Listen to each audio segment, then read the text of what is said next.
the beer has probably snuck up a little bit in AVB, but ABV. It's pretty strong. It's pretty strong. It's already working. It's magic.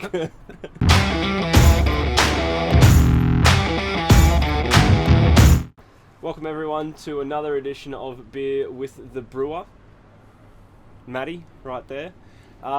As you can see, today we have donned the hoodies because it has dropped possibly below 20 degrees here, and for us Queenslanders it might as well be negative 20.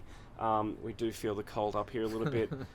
Running on from that, what a great segue to introduce our new beer, which is the barrel-aged Russian Imperial Stout.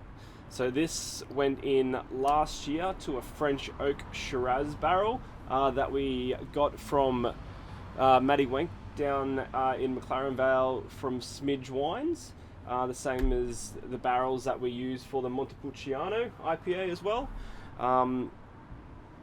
It's been tasting very, very complex over the last couple of months every time we've been testing it, so it'll be good to finally see the final product and have a taste. Maddie, why don't you crack away and explain a little bit about this beer and why it is so good. Thanks, Flex. Good pouring. First time. This is the first time for everything. Well, thank you, kind sir. Cheers. Cheers. Oh, my God, that is good. Yeah, so as Flex mentioned, this beer was first brewed at the start of winter last year, our 19 version of the Russian Imperial Stout, and has been sitting in a barrel for a year. So pretty exciting. This is our actual first taste since it's gone into a bottle. Yes. It is bottle conditioned, so we are just waiting for the carbonation to come up probably a touch more before we release it. But it is both smelling and tasting pretty good. So you definitely pick up some notes of the barrel, a bit of the oak coming through. Yeah, definitely. Also, having been aged on a Shiraz barrel, there's some definite sort of Shiraz wine characters coming through as well. Often these sort of beers are aged on sort of whiskey or in America bourbon barrels, and they'll pick up some of the character of the spirit that was in there before. I'm like, bourbon is a quite vanilla-y sort of sweetness. Whiskey, again, depending on the whiskey, has its own sort of flavour profile. Yeah. In Australia, we obviously have access a lot more readily to wine barrels than we do spirit barrels like the US or parts of Europe. So it's a lot more common to age beers in a wine barrel here in Australia, and some of the flavours you get are quite unique and make the beer very interesting. I think during the 12 months as well, there's just a little bit of creeping fermentation going on, so the beer has probably snuck up a little bit in ABV. It's pretty strong. It's pretty strong. It's already working. It's magic. But it's probably helped to dry the flavour profile out a bit. These beers do start quite a high starting gravity, and then it does leave a little bit of residual sweetness, but having been in the barrel with that sort of creeping fermentation, it's helped dry it out a little bit, which actually will increase the drinkability. And it also is a little bit chilly here at the start of winter here in Queensland. Now spending a couple of years out of Victoria, I'm starting to feel the cold myself, so hence the hoodie today. But this particular style, of course, goes well in the cooler months. More of a sipping beer than something you're going to sit in the Queensland sun and smash. Yeah. So, and also being in the bottle format, it's a beautiful beer to share with someone over dessert or over a cheese platter or something like that. Definitely. So I think this is now the second beer we've released in bottle. Yep. Second. And plus a couple of sours. So we do have a little bit of a barrel project going. So it is interesting to see how they come through. Yep. We've got 4 full barrels of different beers at the moment that we'll continue to release over the coming months. Yep. And with Revel 2.0 kicking off, in the very near future, we plan to continuously sort of expand the barrel program as we get more space, more beers to play around with, and of course more barrels. Yeah. So other than just red wine, we're keen to get some white wine barrels to do different sours, get our hands on hopefully a few whiskey barrels and stuff like that. Yeah, that'd up be from really the good. southern states, and just put the beer in the barrel and give it time to do its thing, just to keep adding to sort of what we do. 100%.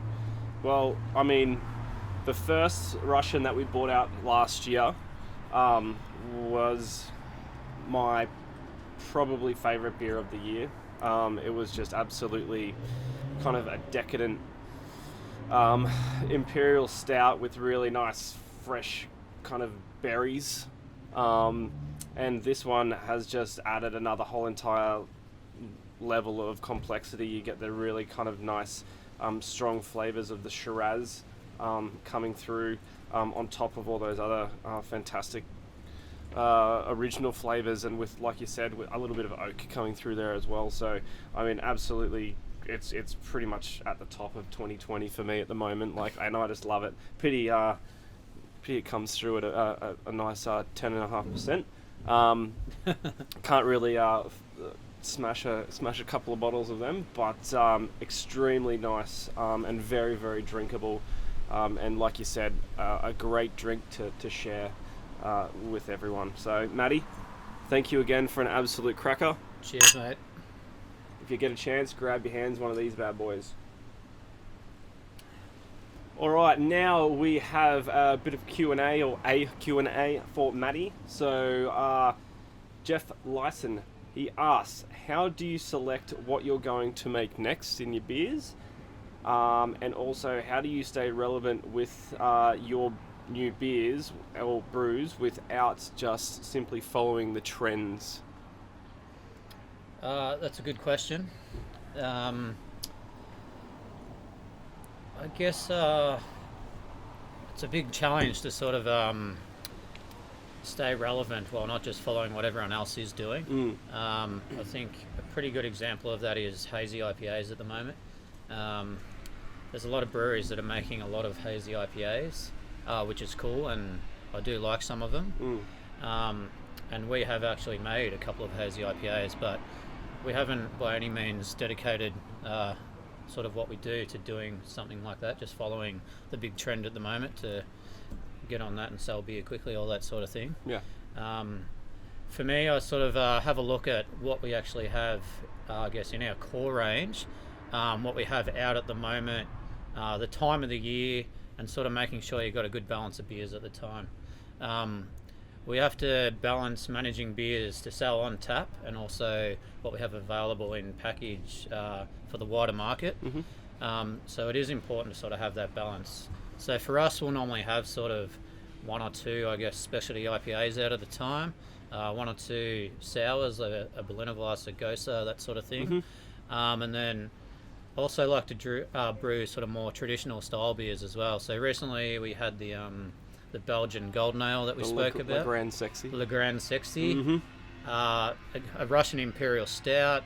We've got in tank at the moment a German Helles, which is a very traditional style of beer. Yep. So I like to sort of do those traditional styles, have something interesting like the new IPAs that we have coming out.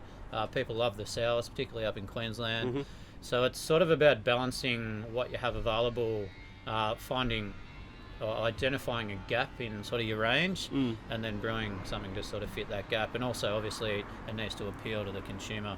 There's no point brewing 3,000 litres of a smoked lager or something that two people are going to like. Yeah. Well, that might be interesting. It does still have to be a commercially viable beer. Yeah. So it is about balancing, I guess, the interesting part of brewing, being creative, and also being able to sell it. As well, it is fun to do some of those really exciting, different sort of beers. Yeah, we still have to sell the beer. We are a business after all, so I guess it's all about balance and seeing what sort of fits into your range, what sort of suits your brand, where you positioned yourself. Yep. We go for interesting beers, but also like to maintain the drinkability of everything we do. Even a beer like this, it's 10.5% barrel-aged stout. You probably could sit here quite easily and drink a couple of bottles of it. Yeah, you'd be feeling pretty spicy after a couple, Yeah. but for me, that's sort of a key to what we do. yeah, 100%. So yeah, hopefully that answers the question. All right, guys. Well, thank you, Matty, for this Thank fantastic you. beer. Thanks for joining us. Just remember, if you do have any questions, shoot them through, and we'll try and grab a couple and answer them on each episode. So, I guess we might as well finish with a toast. Fantastic. Thanks, Matty. Cheers. Enjoy.